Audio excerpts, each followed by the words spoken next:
Hello everyone. August 11 2025 Uttar Pradesh மாநிலத்தில் இருக்க மெயின்புரி கோட்வாலி பகுதியில் கர்பாரி அப்படின்னு சொல்லி ஒரு கிராமம் இருக்கு.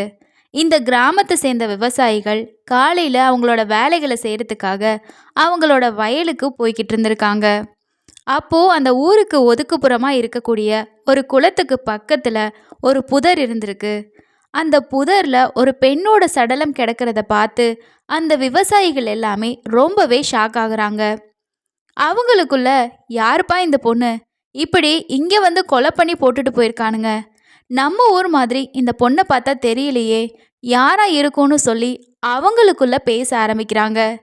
இன்னொரு பக்கம் இந்த விஷயம் காட்டு தீ மாதிரி அந்த ஊர் ஃபுல்லாக பரவவும் ஆரம்பிக்குது.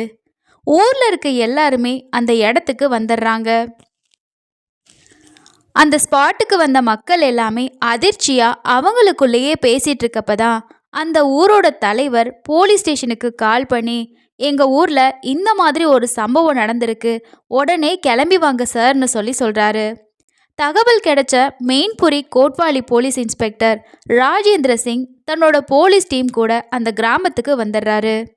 ஊர் மக்கள் எல்லாமே அந்த இடத்துல தான் இருந்திருக்காங்க. கிரைம் சீனை பார்த்த போலீஸ்க்கு இது ஒரு கொலையாக தான் இருக்கும்னு சொல்லி உடனே கன்ஃபார்மும் பண்ணுறாங்க. அதுக்கப்புறமா மேலதிகாரிகளுக்கு இது சம்பந்தமாக தகவலும் கொடுக்குறாங்க. தகவல் கிடைச்சி கொஞ்ச நேரத்திலேயே எஸ்பி அருண்குமார், டிஎஸ்பி சந்தோஷ்குமார் சிங் சம்பவம் நடந்த இடத்துக்கு வர்றாங்க. கூடவே அவங்க ஃபாரன்சிக் டீம், மோப்பனாய் எல்லாத்தையுமே அந்த கிரைம் ஸ்பாட்டுக்கும் கூட்டிகிட்டு வந்திருக்காங்க. இதுக்கப்புறமா போலீஸ் கிரைம் ஸ்பாட்டை ரொம்பவே கவனமாக ஆய்வு செய்யவும் ஆரம்பிக்கிறாங்க. கிடைக்கக்கூடிய ஒவ்வொரு சின்ன சின்ன தடயத்தையும் மிஸ் பண்ணாமல் கலெக்ட் பண்ணுறாங்க. இறந்து போன லேடிக்கு வயசு ஒரு 50லேருந்து 55க்குள்ளே இருக்கலாம். அவங்க ரெட் கலர் டாப்ஸும் எல்லோ கலர் பேண்ட்டும் போட்டிருந்துருக்காங்க. அவங்களோட துப்பட்டா மிஸ் ஆகி இருக்குன்னு சொல்லி போலீஸ் கண்டுபிடிக்கிறாங்க. கூடவே அவங்க கழுத்தில் ஒரு பர்ஸும் மாட்டியிருக்கு. பக்கத்தில் ஒரு ஹேங்கர்சீஃபும் இருந்திருக்கு. உடம்புல பெருசாக அடிப்பட்ட மாதிரி காயம் எதுவுமே இல்லை. ஆனால் அவங்களோட கழுத்தில் ஒரு தழும்பு மாதிரி இருந்திருக்கு. அது அவங்கள யாரோ கழுத்தை நெரிக்கும் போது ஏற்பட்ட தழும்பாக இருக்கும்னு சொல்லி போலீஸ் நினைக்கிறாங்க. வேற எதுவுமே போலீஸ்க்கு அந்த இடத்துல கிடைக்கல. மோப்பனாய் அந்த இடத்துலேருந்து கொஞ்ச தூரம் ஓடி போயிட்டு திரும்பவும் கிரைம் நடந்த அதே இடத்துக்கு திரும்பி வந்திருக்கு. இதில் போலீஸ்க்கு எந்த ஒரு யூஸ்ஃபுல்லான விஷயமும் கிடைக்கல. இன்னொரு பக்கம் ஃபாரன்சிக் டீம் அந்த கிரைம் ஸ்பாட்டை நிறைய ஃபோட்டோஸ் எடுத்து வச்சுக்கிறாங்க. கிடைக்கக்கூடிய ஒவ்வொரு எவிடன்ஸையும் சேஃபாக கலெக்ட் பண்ணியும் வச்சுக்கிறாங்க. அந்த கிரைம் ஸ்பாட்டில் ஊரில் உள்ள எல்லா மக்களுமே இருக்காங்க. ஆனால் யாருக்குமே இறந்து போன அந்த லேடி யாருன்னு சொல்லி தெரியவே இல்லை. அது மட்டும் இல்லாமல் பக்கத்து கிராமத்தை சேர்ந்தவங்க இல்லைன்னு சொல்லியும் தெரிய வருது. போலீஸ் எல்லார்கிட்டே கேட்குறாங்க, யாருக்குமே தெரியல. இதிலிருந்து போலீஸ் ஒரு முடிவுக்கு வர்றாங்க. ஒன்று, இந்த லேடியை யாரோ ஆல்ரெடி கொலை பண்ணி இங்கே கொண்டு வந்து போட்டுட்டு போயிருக்கணும். இல்லைன்னா அந்த லேடியை கூட்டிகிட்டு வந்து இங்கே வச்சு கொலை பண்ணி போட்டுட்டு போயிருக்கணும். ஊரில் இருக்க யாருக்குமே இவங்க யாருங்கிறது தெரியவே இல்லை அப்படின்னு சொல்லிட்டு, அதனால் இந்த பாடி யாரோடதுன்னு கண்டுபிடிக்க முடியாததுனால அட்டாப்சி பண்ணுறதுக்காக மெயின்புரியில் இருக்க ஜிஹெச்சுக்கு போலீஸ் அந்த பாடியை அனுப்பி வைக்கிறாங்க. அதுக்கப்புறமா அவங்களோட விசாரணையும் ஆரம்பிக்கிறாங்க. அந்த பாடி கிடச்சி 72 மணி நேரம் ஆகியும் யாருக்குமே இந்த லேடி பற்றின தகவல் தெரியவே இல்லை. யாரும் அவங்கள தேடி வரவும் இல்லை. அட்டாப்சி முடிஞ்சதுக்கு அப்புறமா அந்த பாடியை போலீஸே தகனமும் பண்ணுறாங்க. காரணம் என்ன அப்படின்னா, அந்த லேடி யாருன்னே தெரியலை. அது கூடவே ரிலேஷன்ஸும் யாரும் வரலை. இப்படி ஒரு லேடி மிஸ்ஸிங் ஆகியிருக்காங்க அப்படின்ற கம்ப்ளைண்ட்டும் கிடைக்கல. ஸோ அதனால் போலீஸ் இந்த மாதிரி கேஸில் அவங்களே அந்த பாடியை தகனம் பண்ணுறது வழக்கமான ஒரு விஷயம் அப்படிங்கிறதுனால அவங்க செய்ய வேண்டிய கடைசி விஷயங்கள் எல்லாமே போலீஸே செஞ்சு முடிச்சிட்டாங்க. இந்த லேடி யார், இவங்களை கொலை பண்ணது யாருன்னு கண்டுபிடிக்கிறதுக்காக போலீஸ் ஒரு 2 தனிப்படையை அமைக்கிறாங்க. இதில் டிஎஸ்பி தலைமையில் ஒரு டீமும், ஸ்வாட் பொறுப்பாளராக இருக்கக்கூடிய ஒருத்தரோட தலைமையில் இன்னொரு டீமும் அவங்களோட விசாரணையை ஸ்டார்ட் பண்ணுறாங்க. மெயின்புரி அதுக்கு பக்கத்தில் உள்ள டிஸ்ட்ரிக்ட்லையும் ஃபாருக்காபாத் எட்டா பகுதிகளிலையும் போலீஸ் அவங்களோட விசாரணையை தொடங்குறாங்க. இது கூடவே அந்த பகுதிகளில் இருக்க போலீஸ் ஸ்டேஷனில் இந்த லேடியோட ஃபோட்டோவை அனுப்பி வச்சு மிஸ்ஸிங் கம்ப்ளைண்ட் ஏதாவது வந்திருக்கான்னு சொல்லியும் கேட்குறாங்க. 2 ஸ்பெஷல் டீம் எல்லா பக்கமும் முடிஞ்ச வரைக்கும் அவங்களோட விசாரணையை தீவிரப்படுத்தியிருக்காங்க. ஆனால் 10 நாள் ஆகியுமே இந்த லேடி பற்றின எந்த தகவலுமே அவங்களுக்கு கிடைக்கல. அந்த லேடி யாருங்கிற கேள்விக்கே அவங்களுக்கு பதில் கிடைக்கல. ஒரு சிலர் தெரிஞ்சதா சொன்னாலும் முழுசாக எந்த ஒரு விஷயமும் அவங்களுக்கு தெரியவே இல்லை. இன்னொரு பக்கம் இந்த சம்பவம் பற்றி நியூஸ் பேப்பரில் வேறு மாதிரியான செய்திகள் வர ஆரம்பிக்குது. சமீபத்தில் நடந்த அடையாளம் தெரியாத கொலை பற்றின போலீஸோட விசாரணையில் இறந்து போனது யாருன்னு சொல்லியே இன்னுமே கண்டுபிடிக்கல. இந்த சம்பவம் நடந்து 10 நாள் ஆகுது. இதில் எந்த ஒரு முன்னேற்றமுமே இல்லை. இவங்க இறந்தது யாருன்னே கண்டுபிடிக்கலனா குற்றவாளியை எப்போ கண்டுபிடிக்க போகிறாங்க? இதை பார்த்தாலே தெரியுது போலீஸ் எப்படி இந்த கேஸை விசாரிக்கிறாங்கன்னு. இந்த மாதிரி போலீஸ் திறமை இல்லாமல் செயல்படுதுன்னு சொல்லி நியூஸ் பேப்பர்ஸில் கேள்வி கேட்கவும் ஆரம்பிச்சிருக்காங்க. இது போலீஸ் டிபார்ட்மெண்ட்டோட ப்ரெஷரை இன்னுமுமே அதிகமாக்குது. அடுத்து நம்ம என்ன பண்ணலாம், எந்த விஷயத்த நம்ம மிஸ் பண்ணோம் இப்படின்னு போலீஸ் யோசிச்சுட்ருக்காங்க. அந்த சமயத்தில் தான் சரியா ஆகஸ்ட் 23, 2025 லேடியோட பாடி கிடச்சி சரியா ஒரு 12 நாள் கழிச்சு ஃபாருகாபாத் டிஸ்ட்ரிக்டில் இருக்க ராஜ்பூர் போலீஸ் ஸ்டேஷனில் ராணி சோமன் சிங்கிற லேடி காணாமல் போனதா ஒரு கம்ப்ளைண்ட் ரெஜிஸ்டர் ஆகிருக்கு அப்படிங்கிற தகவல் மெயின்புரி எஸ்எஸ்ஐ ராஜேந்திர சிங்குக்கு கிடைக்குது. கூடவே அந்த லேடியை காணோம் அப்படின்னு சொல்லி அவங்களோட கணவரான ராஜ்பால் சிங் கம்ப்ளைண்ட் கொடுத்ததும் அவர் ஜெதௌலி அப்படிங்கிற கிராமத்தை சேர்ந்தவருன்னு தெரிய வருது. காணாமல் போன அந்த லேடியோட வயசு 52ன்னும் அவங்களுக்கு 4 பசங்க இருக்காங்க. ஃபேமிலியோட அந்த வில்லேஜில் தான் அந்த லேடி வாழ்ந்துட்டு வந்ததாகவும் அந்த கம்ப்ளைண்ட்டில் சொல்லியிருக்க விஷயம் மெயின்புரி போலீஸ்க்கு தெரிய வருது. இந்த தகவல்கள் அடையாளம் தெரியாத அந்த லேடியோட டீட்டெயில்ஸ் கூட மேட்ச் பண்ணி பார்த்த போலீஸ்க்கு ஒருவேளை இவங்க சொல்கிற லேடி தான் இறந்து போன லேடியாக கூட இருக்குமோ? அவங்க ஃபேமிலி கிட்ட விசாரிச்சா இன்னும் தகவல்கள் கிடைக்கும்னு நினச்ச போலீஸ் ஜெதௌலி கிராமத்துக்கு கிளம்பி போகிறாங்க. ஜெதௌலி கிராமத்துக்கு வந்த போலீஸ் ராஜ்பால் சிங் வீட்டுக்கு போயிட்டு மிஸ்ஸிங் கம்ப்ளைண்ட் பற்றி விசாரிக்கிறாங்க. கூடவே நாங்களும் ஒரு லேடி பற்றின தகவல் தெரியாமல் 12 நாளைக்கு மேலே விசாரிச்சுட்டு தான் இருக்கோம். ஒருவேளை அது உங்கள் ஒய்ஃப் ராணியா கூட இருக்குமோன்னு எங்களுக்கு சந்தேகமாக இருக்குது. நீங்கள் எங்கள் கூட ஸ்டேஷனுக்கு வந்து இதை கன்ஃபார்ம் பண்ண முடியுமான்னு சொல்லி ராஜ்பால் சிங் கிட்ட கேட்குறாங்க. ராஜ்பால் சிங்கும் போலீஸ் கூட மெயின்புரி போலீஸ் ஸ்டேஷனுக்கு போகிறாரு. அங்கே போலீஸ் என்ன பண்ணுறாங்கன்னா, ஆல்ரெடி இறந்து போன அந்த லேடியோட ஃபோட்டோஸ் எல்லாம் எடுத்து வச்சுருக்காங்க இல்லையா, அந்த ஃபோட்டோஸ் எல்லாத்தையுமே எடுத்து இந்த ராஜ்பால் சிங் கிட்ட காட்டுறாங்க. அந்த ஃபோட்டோஸை பார்த்ததுமே ராஜ்பால் சிங் கதறி அழுக ஆரம்பிக்கிறாரு.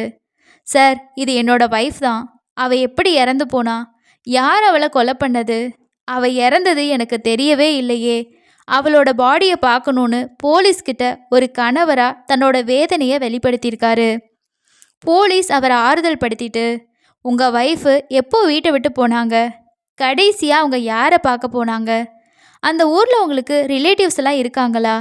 இந்த மாதிரி நிறைய கேள்விகளை ராஜ்பால் சிங் கிட்ட கேட்குறாங்க. அதுக்கு ராஜ்பால் என்ன சொல்கிறாருன்னா, ஆகஸ்ட் 10 அன்னைக்கு காலையில் ஒரு 9 மணி இருக்கும் சார். மருந்து வாங்கிட்டு வாரேன்னு சொல்லி தான் வீட்டை விட்டு வெளியே போனா. அன்னைக்கு அவள் வீட்டுக்கு திரும்பி வரவே இல்லை.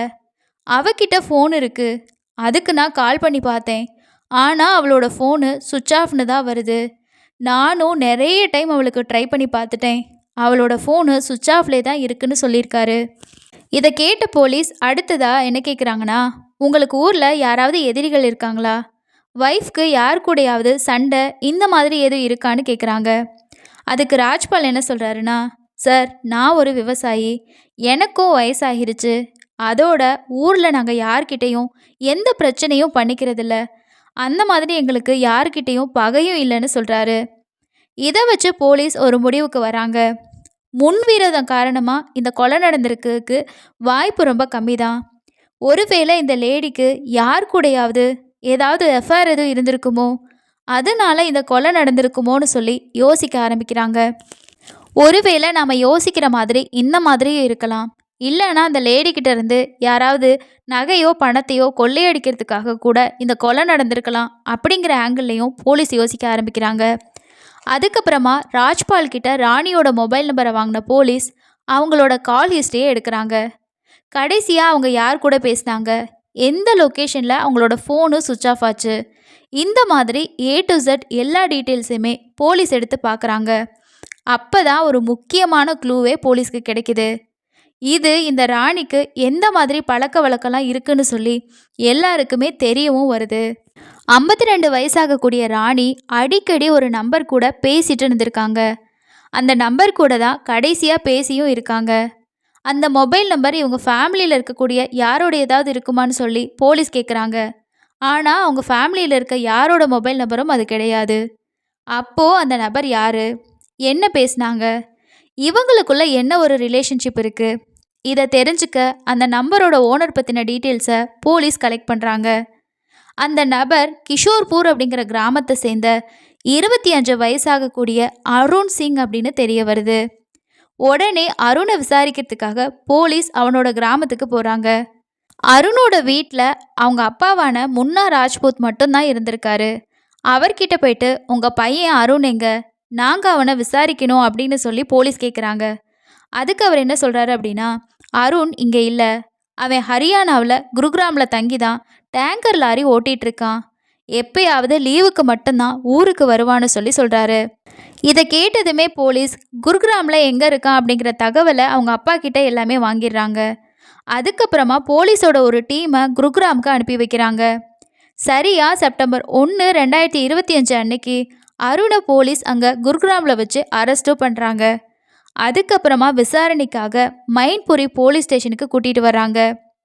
ஸ்டேஷனுக்கு கூட்டிகிட்டு வந்ததும் முதல் கட்ட விசாரணையில் ராணி கூட உனக்கு என்ன தொடர்பு, அடிக்கடி அந்த லேடி கூட நீ என்ன பேசின, அந்த லேடியை யார் சொல்லி நீ கொலை பண்ண, இப்படின்னு நிறைய கேள்விகளை இந்த அருண் கிட்ட கேட்குறாங்க. அதுக்கு இந்த அருண் என்ன சொல்கிறான் அப்படின்னா, சார் எனக்கு எதுவுமே தெரியாது, அந்த லேடி கூட நான் பேசவே இல்லை, இந்த மாதிரி எதையோ சொல்லி போலீஸை இந்த கேஸ்லேருந்து டைவர்ட் பண்ணுறதுக்காக ட்ரை பண்ணியிருக்கான், இது வேலைக்கே ஆகாது அப்படின்னு சொல்லி நினச்ச போலீஸ் என்ன பண்ணுறாங்கன்னா அவங்களோட ஸ்டைலில் விசாரிக்க ஆரம்பிக்கிறாங்க. இதில் தான் இந்த அருண் ராணியை கொலை பண்ணதை ஒத்துக்கிறான். விசாரணையில் ராணியோட உடஞ்ச ஃபோனையும் கொலை செய்ய யூஸ் பண்ண துப்பட்டாவையும் போலீஸ் கைப்பற்றியிருக்காங்க. ராணியோட மொபைல் சிம் கார்டை உடச்சி அவங்கள கொன்ன அந்த இடத்துக்கு பக்கத்தில் இருக்க கிணத்துல வீசிட்டதா அருண் போலீஸ்கிட்ட சொல்லியிருக்கான். இதுக்கப்புறமா போலீஸ் அருண்கிட்ட நடத்தின விசாரணையில் அவன் என்னென்ன விஷயங்கள் எல்லாம் சொன்னானோ அதை எல்லாமே ஒரு ஸ்டேட்மெண்ட்டாக ரெடி பண்ணி அவனை கோர்ட்டில் ஆஜர் பண்ணி சிறையிலையும் அடைக்கிறாங்க.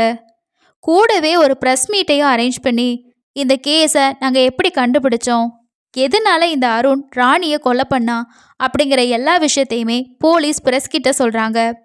இது மூலமாக அடையாளம் தெரியாத பெண்ணை கொலை செஞ்ச கேஸில் குற்றவாளியை கண்டுபிடிச்சு அவனுக்கு தண்டனையும் வாங்கி கொடுக்க போகிறோம் அப்படிங்கிற விஷயத்த போலீஸ் சொல்லியிருக்காங்க. அருணுக்கும் ராணிக்கும் என்ன ரிலேஷன்ஷிப், எதுக்காக அவங்கள இவன் கொலை பண்ணா, 52 வயசில் இந்த லேடி செஞ்ச வேலை என்ன, இதை எல்லாத்தையும் நம்ம டீட்டெயிலாக பார்க்குறதுக்கு முன்னாடி இந்த வீடியோவை பார்க்குற எல்லாருமே இந்த வீடியோவுக்கு ஒரு லைக் பண்ணி சப்போர்ட் பண்ணுங்கள். கூடவே நீங்கள் இன்னும் நம்ம சேனலை சப்ஸ்கிரைப் பண்ணாமல் பார்த்துட்ருக்கீங்கன்னா எல்லாருமே சப்ஸ்கிரைப் பண்ணி எனக்கு ஒரு மோட்டிவேஷனும் பண்ணுங்கள்.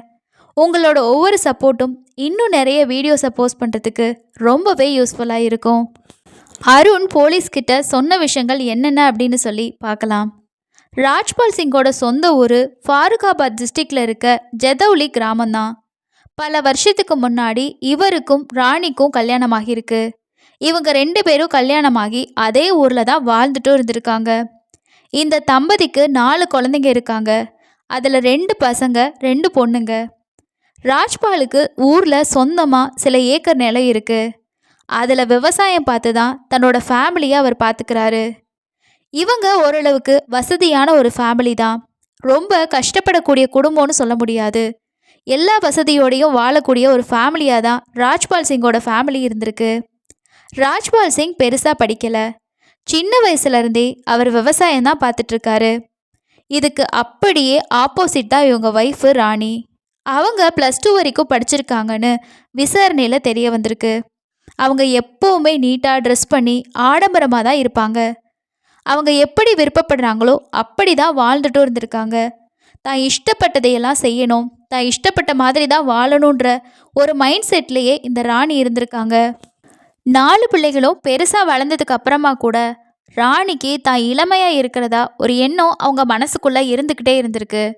மேக்கப் பண்ணிக்கிறது, ஸ்டைலாக ட்ரெஸ் பண்ணுறது, இப்படின்னு தன்னை ஒரு 25 வயசு பொண்ணு மாதிரி மெயின்டைன் பண்ண ட்ரை பண்ணிட்டு இருந்திருக்காங்க.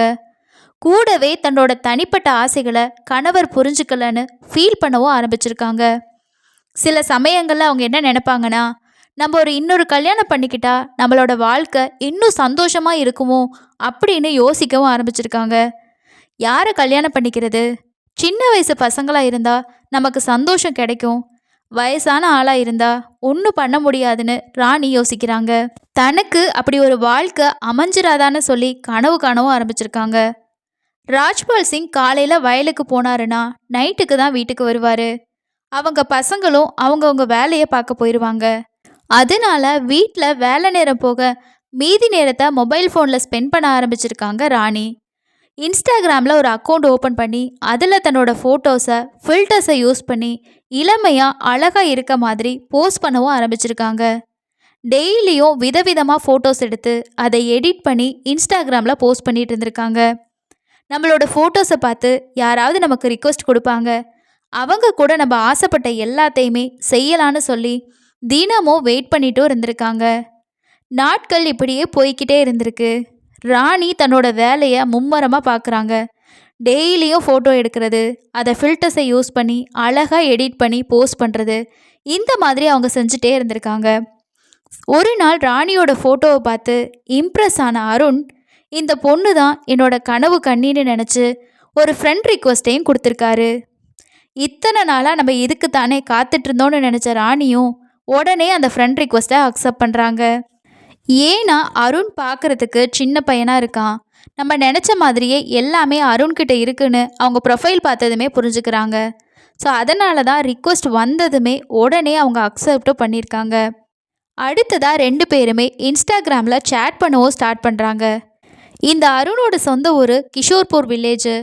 அவனோட அப்பா ஒரு விவசாயி தான். அருணுக்கு 2 அண்ணன்கள் இருக்காங்க. அருணுக்கு சின்ன வயசுலேருந்து படிப்புலையோ விவசாயத்துலேயோ பெருசாக எந்த ஒரு இன்ட்ரெஸ்ட்டுமே இல்லை. அதனால் இந்த கிராமத்திலேயே நம்ம இருந்தோம் அப்படின்னா கடைசி கட்டத்தில் நம்ம விவசாயம் தான் பார்க்குற மாதிரி இருக்கணும்னு சொல்லி டிரைவிங் கற்றுக்க ஆரம்பிக்கிறான். கொஞ்ச நாளில் அந்த சொந்த ஊரில் கிடைக்கக்கூடிய வேலையை பார்க்குறான். அதுக்கப்புறமா நம்ம இங்கே இருந்தோம் அப்படின்னா பெருசாக எந்த ஒரு விஷயமும் பண்ண முடியாதுன்னு நினச்ச அருண் ஹரியானாவுக்கு போயிட்டு அங்கே டேங்கர் லாரி டிரைவராக வேலை பார்க்கவும் ஆரம்பிக்கிறான். அப்போ தான் ராணி கூட இன்ஸ்டாகிராமில் இவனுக்கு நட்பு ஏற்படுது. ராணி தன்னோட வயசை மறைக்கிறதுக்காக ஃபோட்டோஸை எடிட்டர் யூஸ் பண்ணி எடிட் பண்ணி இளமையாக வயசு கம்மியாக இருக்க மாதிரி ஃபோட்டோஸை ஷேர் பண்ணுறாங்க. இவங்க இன்ஸ்டா பழக்கம் காதலாக மாறவும் ஆரம்பிச்சிருக்கு.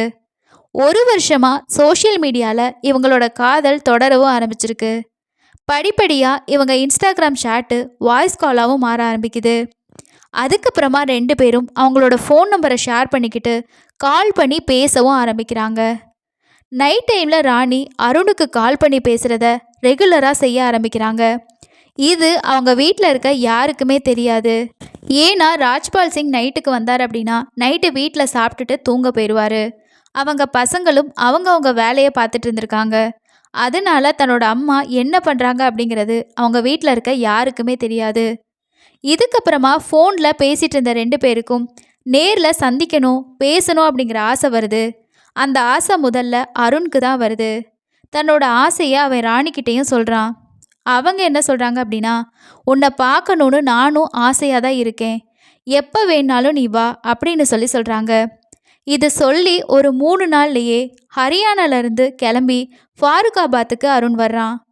ராணிக்கு கால் பண்ணி ஃபாருக்காபாத்தில் இருக்க யாத்ரி ஹோட்டலில் தான் நான் ரூம் எடுத்து ஸ்டே பண்ணியிருக்கேன், என்னை பார்க்குறதுக்கு நீ நாளைக்கு வா அப்படின்னு சொல்லியிருக்கான். இதை கேட்டதுமே ராணிக்கு ரொம்பவே சந்தோஷம். நாளைக்கு காலையில் ஒரு 10 மணிக்கெல்லாம் நான் அங்கே வந்துடுவேன், நம்ம 2 பேரும் சேர்ந்து காலையில் ஒன்றா சாப்பிட்லான்னு சொல்லியிருக்காங்க. ராணி சொன்ன மாதிரியே அடுத்த நாள் காலையில் ஒரு 9 மணிக்கெல்லாம் அந்த ஹோட்டலுக்கு வந்துடுறாங்க. அருண் தன்னோட காதலியை இவ்வளோ நாளாக ஃபோட்டோவில் பார்த்துட்டு இருந்தோம், இப்போ நேரில் பார்த்தா எப்படி இருக்கும் அப்படிங்கிற ஒரு எதிர்பார்ப்போடு இருந்திருக்கான். ஆனால் ஃபஸ்ட் டைமாக ராணியை பார்த்ததுமே அருண் சந்தோஷப்பட்டதுக்கு பதிலாக ஷாக் தான் ஆகியிருக்கான். ஏன்னா இன்ஸ்டா ஃபோட்டோவில் பார்த்த ராணியை விட நேர்ல பார்த்த ராணிக்கு வயசு அதிக மாதிரி தெரிஞ்சிருக்கு. ராணி தன்னோட வயசை அருண் தெரிஞ்சுக்க கூடாது, நான் இளமையாக தான் இருக்கேன் அப்படின்னு காட்டிக்கிறதுக்காக அவங்களால முடிஞ்ச எல்லா விஷயத்தையுமே பண்ணுறாங்க. ஆனால் முகத்தில் இருக்கக்கூடிய சுருக்கங்கள் அவங்களோட வயசு என்னன்னு சொல்லி காட்டி கொடுத்துருச்சு. அருணோட மனசில் பல கேள்விகளும் ஏமாற்றம் மட்டும்தான் இருந்துச்சு. ராணி மேலே கோவமும் வெறுப்பும் அதிகமாச்சு. ஆனால் அந்த சமயத்தில் அவன் எதையுமே வெளியில் காட்டிக்கல. ராணி கிட்ட ரொம்பவே பாசமாக பேசவும் ஆரம்பிச்சிருக்கான். 25 வயசு அருணை பார்த்ததும் ராணிக்கு தன்னோட ஆசை எல்லாமே நிறைவேற போகுது அப்படிங்கிற சந்தோஷம்தான் இருக்கு. 2 பேரும் ரொம்ப நேரம் பேசிக்கிட்டே இருக்காங்க. அதுக்கப்புறமா இவ்வளோ நாளாக ராணி என்ன எதிர்பார்த்துட்டு இருந்தாங்களோ அந்த ஒரு விஷயம் அருண் கிட்ட இருந்து அவங்களுக்கு கிடைக்குது. ஏன்னா 2 பேரும் அந்த ஹோட்டல் ரூமில் தனிமையில் இருக்கவும் ஆரம்பிக்கிறாங்க. அருண் கூட சில மணி நேரம் இருந்ததுக்கு அப்புறமா ராணி அவங்க வீட்டுக்கு கிளம்பி போயிருக்காங்க. வீட்டுக்கு போன ராணிக்கு அருணோடு இருந்த அந்த விஷயங்கள் எல்லாமே நினைவுக்கு வருது. அதை நினச்சி அவங்க ரொம்ப சந்தோஷப்படுறாங்க. ஏன்னா இவ்வளவு நாளாக இந்த மாதிரி ஒரு சின்ன பையனை கல்யாணம் பண்ணிக்கணும், அவன் கூட தனிமையில் இருக்கணும் அப்படிங்கிறது தான் ராணியோட ஆசையாக இருந்திருக்கு. அது இன்னைக்கு நடந்துருச்சு அப்படின்னு சொல்லி அவங்க ரொம்ப சந்தோஷத்தில் இருந்திருக்காங்க. ஆனால் அருணுக்கு இது ஒரு பெரிய ஒரு ஏமாற்றமாக இருந்திருக்கு. ராணி மாதிரி வயசான ஒரு லேடியை என்னால் கல்யாணம் பண்ணிக்கவே முடியாது. காதல்னு சொல்லி என்னை நல்லா அவள் ஏமாத்திட்டா. என்னை ஏமாத்தின அவளை சும்மாவே விடக்கூடாது. இனிமே அவகிட்ட இருந்து எனக்கு எந்த ஒரு லவ்வும் வேணாம். அதுக்கு பதிலாக நான் அவகிட்ட இருந்து காசு தான் வேணும் அப்படின்னு சொல்லி நினைக்கிறான். அவன் எனக்கு கொடுக்கலனா அவளோட உறவை விற்றுவேன்னு சொல்லியும் முடிவு பண்ணுறான். இதுக்கப்புறமா அருண் என்ன பண்ணுறான்னா அடிக்கடி ஊருக்கு வர்றான். ராணி கூட தனிமையில் ஹோட்டலில் இருக்கவும் ஆரம்பிக்கிறான். ஒவ்வொரு முறையும் ராணி சந்திக்க போகும்போதெல்லாம் எதையாவது ஒரு காரணத்தை சொல்லி எனக்கு காசு வேணும்னு சொல்லி கேட்குறான். ராணியும் என்ன கனவுல இருக்காங்கன்னா, நான் ஆசைப்பட்ட மாதிரி ஒரு பையன் கிடச்சிட்டான், அவனோட கல்யாணம் பண்ணி சந்தோஷமாக வாழணும் அப்படிங்கிற ஒரு கனவுல தான் இருந்திருக்காங்க. அந்த கனவுல இருந்தனால எப்பெல்லாம் அருண் பணம் கேட்குறானோ ராணியும் மறுப்பு தெரிவிக்காமல் கொடுத்துக்கிட்டே இருந்திருக்காங்க. இப்படி கொஞ்சம் கொஞ்சமாக ஒரு 1.5 லட்ச ரூபா வரைக்கும் இந்த அருண் ராணிக்கிட்ட இருந்து பணமும் வாங்கியிருக்கான். இப்படியே அடிக்கடி ராணியை பார்க்கறதுக்கு அருண் வர்றதும் அருண் ராணிக்கிட்ட பணம் வாங்குறதுமா இப்படியே சில மாதங்கள் போயிட்டே இருந்திருக்கு. கொஞ்சம் மாதத்துக்கு அப்புறமா ராணி என்ன பண்ணுறாங்கன்னா அருணை கல்யாணத்துக்கு ஃபோர்ஸ் பண்ண ஆரம்பிக்கிறாங்க. இதை கேட்டதுமே அருண் ஏதாவது ஒரு காரணத்தை சொல்லி இதை தட்டி கழிச்சிக்கிட்டே இருந்திருக்கான். ஒரு கட்டத்தில் ராணிக்கு அருண் மேலே சந்தேகம் வர ஆரம்பிக்குது. அப்போ என்ன பண்ணுறாங்கன்னா அருணை மிரட்ட ஆரம்பிக்கிறாங்க. ஒன்று நீ என்னை கல்யாணம் பண்ணிக்க, இல்லைனா என்கிட்ட வாங்கின பணத்தை திருப்பி கொடுத்துரு. கண்டிப்பாக நீ எதில் 2ல் ஏதாவது ஒன்று செஞ்சே தான் ஆகணும். இல்லைனா நான் போலீஸ் ஸ்டேஷனுக்கு போயிட்டு ஓ மேலேயும் உன்னோட ஃபேமிலி மேலேயும் கம்ப்ளைண்ட் கொடுத்துருவேன். அந்த கம்ப்ளைண்ட் மூலமாக உங்கள் எல்லாரையும் நான் ஜெயிலுக்கும் அனுப்பிடுவேன்னு சொல்லி ராணி அவனை மிரட்டுறாங்க. இதை கேட்ட அருணுக்கு பதட்டம் அதிகமாகுது. ஒருவேளை இவ சொல்கிற மாதிரி போலீஸ் ஸ்டேஷனுக்கு போயிட்டு கம்ப்ளைண்ட் கொடுத்துட்டா என்னோட மொத்த ஃபேமிலியும் உள்ளே போயிடும். அதனால் இவளை உயிரோடவே விடக்கூடாது அப்படின்னு சொல்லி இந்த அருண் யோசிக்க ஆரம்பிக்கிறான். அது மட்டும் இல்லாமல் இவளோட வழியில் போயிட்டு தான் இவளை கொலை பண்ண முடியும் அப்படின்னு சொல்லி எனக்கு கொஞ்சம் டைம் மட்டும் கொடுன்னு சொல்லி ராணியை கன்வின்ஸும் பண்ணுறான். ஆகஸ்ட் 8ஆம் தேதி அன்னைக்கு ராணி அருணை கல்யாணம் பண்ணிக்க சொல்லி மிரட்டுறாங்க. அப்போ தான் அருண் இவங்களை கொலை பண்ணலாங்கிற பிளானுக்கே வர்றான். அதுக்கு அருண் என்ன சொல்கிறான் அப்படின்னா, நான் உங்களை ரொம்பவே சின்சியராக லவ் பண்ணுறேன், நான் கல்யாணம்னு பண்ணிக்கிட்டா உங்களை தான் பண்ணிக்குவேன். நான் ஏதோ ஒரு யோசனையில் உங்களை அப்படி சொல்லிட்டேன், நீங்கள் எதையும் மனசில் யோசிக்காதீங்க, நம்ம 2 பேரும் கல்யாணம் பண்ணி சந்தோஷமாக வாழலாம். இந்த மாதிரி நிறைய ஆசை வார்த்தைகளை சொல்கிறான். அதுக்கப்புறமா ஆகஸ்ட் 10ஆம் தேதி அன்னைக்கு நான் உங்களை பார்க்கறதுக்காக வர்றேன், நீங்கள் டவுனில் இருக்க பவாத் சதுக்கத்துக்கு வந்துடுங்க, நம்ம 2 பேரும் அங்கே மீட் பண்ணலான்னு சொல்லி சொல்கிறான். இதை நம்பி ராணியும் கல்யாணத்துக்கான பிளான் எல்லாமே போடுறாங்க. அடுத்ததாக ஆகஸ்ட் 9ஆம் தேதி அன்னைக்கு ராணி கேடா கிராமத்தில் இருக்கக்கூடிய அவங்களோட தங்கச்சி வீட்டுக்கு போகிறாங்க. நைட்டு அவங்க தங்கச்சி வீட்டில் ஸ்டே பண்ணிவிட்டு ஆகஸ்ட் 10ஆம் தேதி அன்னைக்கு அருணை மீட் பண்ண போகிறதுக்காக ரெடி ஆகிட்டு இருக்காங்க. தங்கச்சி கிட்ட என்ன சொல்கிறாங்கன்னா, என்னோட வீட்டுக்கு தான் நான் போக போகிறேன் அப்படின்னு சொல்லி ஆகஸ்ட் 10ஆம் தேதி அன்னைக்கு சொல்லிட்டு வீட்டிலேருந்து கிளம்பி போகிறாங்க. மத்தியானம் ஒரு 12:30 மணி இருக்கும். அருண் சொன்ன அந்த பவாத் சதுக்கத்துக்கு ராணியும் வந்துடுறாங்க. ஏற்கனவே அருண் அங்கே இவங்களுக்காக வெயிட் பண்ணிக்கிட்டு இருக்கான். அங்கே இருக்கக்கூடிய ஒரு ஹோட்டலில் இவங்க 2 பேரும் சேர்ந்து லஞ்சும் சாப்பிட்ருக்காங்க. அதுக்கப்புறமா அங்கேருந்து தனிமையில் பேசலான்னு சொல்லிட்டு அருண் ராணிய கற்பாரி கிராமத்துக்கு கூட்டிட்டு போறான். அங்க ஆள் நடமாட்டம் இல்லாத ஒரு இடத்துல உட்காந்து 2 பேரும் பேச ஆரம்பிக்கிறாங்க. பேச ஆரம்பிச்சதுமே ராணி என்ன சொல்றாங்கன்னா, இந்த தேதியில நீ என்ன கல்யாணம் பண்ணிக்கணும் அப்படின்னு அருண் கிட்ட சொல்றாங்க. ஆல்ரெடி இவங்கள கல்யாணம் பண்ற ஐடியாவே அருணுக்கு கிடையாது. இதை கேட்டதுமே அருணுக்கு ராணி மேல பயங்கரமா கோவம் வருது.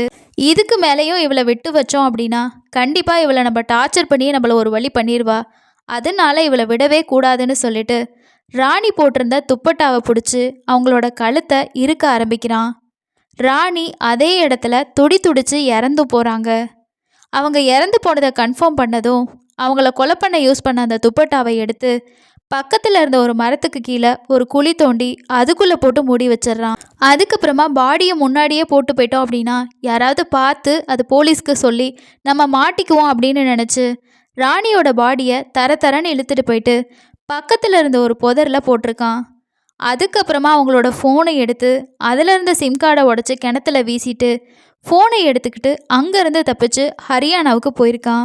இன்னொரு பக்கம் ராஜ்பால் சிங் என்ன நினைக்கிறாருன்னா, தங்கச்சி வீட்டுக்கு போகிறதா சொல்லிட்டு போன ஒய்ஃபு அங்கேருந்து வீட்டுக்கு வரதா கிளம்பி வந்துட்டா. ஆனால் சாயந்தரம் ஆகியும் வீட்டுக்கு வரவே இல்லை. அப்படின்னும் போது அவருக்கு பதட்டம் இன்னும் அதிகமாகுது. அவர் பல தடவை ராணியோட ஃபோன் நம்பருக்கு கால் பண்ணுறாரு. ஃபஸ்ட்டு லைன் கிடைக்கவே இல்லை. அதுக்கப்புறம் சுவிட்ச் ஆஃப் அப்படின்னு சொல்லி வந்திருக்கு. நைட்டு முழுக்க அவரால் முடிஞ்ச எல்லா இடத்துலையுமே அவங்க ஒய்ஃப் ராணியை தேடி அலைகிறாரு. ராணி காணாமல் போனதா தெரிஞ்சவங்க ரிலேட்டிவ்ஸ் எல்லார்கிட்டையும் சொல்லி தேடவும் சொல்கிறாரு. பல நாட்கள் ஆகியும் ராணி பற்றி எந்த ஒரு தகவலுமே கிடைக்கல. கடைசியாக அவர் என்ன பண்ணுறாரு அப்படின்னா, ஜெதோலி போலீஸ் ஸ்டேஷனுக்கு போயிட்டு என்னோட மனைவி காணாமல் போயிட்டா அப்படின்னு சொல்லி ஒரு கம்ப்ளைண்ட் கொடுத்துருக்காரு. அன்னைக்கு அவர் கொடுத்த அந்த கம்ப்ளைண்ட் தான் போலீஸ்க்கு ரொம்ப பெரிய உதவியாக இருந்திருக்கு. ராஜ்பால் லேட்டாக கம்ப்ளைண்ட் கொடுத்தனால தான் போலீஸ்க்கு இந்த கேஸை சால்வ் பண்ண இவ்வளோ டைம் ஆகியிருக்கு. கம்ப்ளைண்ட் கிடைச்சதுக்கு அப்புறமா தான் போலீஸ் அந்த லேடி யார் என்ன அப்படின்றத ஐடென்டிஃபை பண்ணி அவங்கள யார் கொலை பண்ணா அப்படிங்கிற எல்லா விஷயத்தையுமே கண்டுபிடிச்சு குற்றவாளியான அருணை கைது பண்ணியிருக்காங்க. ஒருவேளை இந்த ராஜ்பால் சிங் ஃபஸ்ட்டு அவங்க ஒய்ஃபு காணாமல் போயிட்டாங்கன்னு தெரிஞ்சதுமே கம்ப்ளைண்ட் கொடுத்துருந்தாங்க அப்படின்னா இந்த கேஸ் இன்னும் சீக்கிரமாக சால்வ் ஆகியிருந்திருக்கும். இந்த கேஸில் 52 வயசாகியும் தன்னோட உணர்ச்சிகளை கட்டுப்படுத்த முடியாத அந்த லேடி சின்ன வயசு பையன் கூட, அதாவது தன்னோட மகன் வயசில் இருக்கக்கூடிய ஒரு பையன்கிட்ட தான் ஆசைப்பட்டதெல்லாம் நிறைவேற்றிக்கணும், அவனை கல்யாணம் பண்ணிக்கணும், சந்தோஷமாக வாழணும் அப்படின்னு சொல்லி நடக்கவே முடியாத ஒரு விஷயத்தை யோசித்ததுனால அவங்களுக்கு கிடைச்சது தான் இந்த கொடூரமான மரணம். இந்த சம்பவம் பற்றி நீங்கள் என்ன நினைக்கிறீங்க அப்படிங்கிறத கீழே இருக்க கமெண்ட்ஸில் ஷேர் பண்ணுங்கள். எப்போவுமே தன்னோட குடும்பத்தை விட வெளியில் கிடைக்கக்கூடிய நபர்கள்கிட்ட இருந்து கிடைக்கிற அன்பு தான் ரொம்பவே பெருசு, அதுதான் நிரந்தரம்னு சொல்லி நிறைய பேர் நினைக்கிறாங்க. இந்த மாதிரி திருமணத்தை தாண்டின உறவுகளாகட்டும், இந்த மாதிரி போகக்கூடிய தவறுகள் எல்லாமே கடைசியாக இந்த மாதிரி ஒரு கொலை சம்பவத்தில் தான் முடியுது. நீங்கள் என்ன நினைக்கிறீங்கன்னு சொல்லி மறக்காமல் கமெண்ட்ஸில் சொல்லுங்கள். அடுத்து இன்னொரு கிரைமில் சந்திக்கலாம். நன்றி.